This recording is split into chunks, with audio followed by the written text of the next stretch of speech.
ምንም ነገር ተራራ እንደሆነ አይቀርም። ምንም ነገር ፈተና ከሰው ከክርስቲያኖች አይርቅም። ፈተና ግን ፈተናን እየተካሄደ አብሮ የሚኖር ፈተና የለም።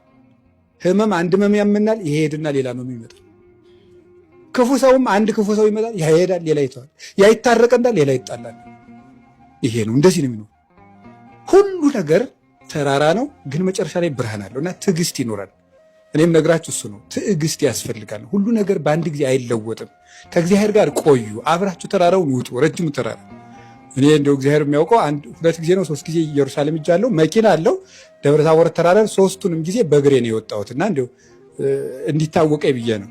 እና ሲወጡት ይታወቃል። በደንብ ታደክማለች። ጥሩ ተራራ ነው እና ያንን ተራራ ወጥተው ነው ብርሃኑን ያዩት።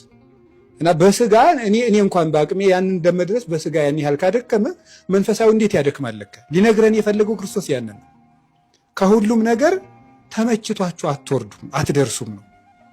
ትንፋሽ አጥሯችሁ፣ ጉልበት ክዷችሁ፣ ደክሟችሁ፣ ተዝለፍልፋችሁ፣ ወገባችሁ ተቆምጦ ነው የምትደርሱት ነው። እንዲሁ የምንደርስበት ነገር የለም።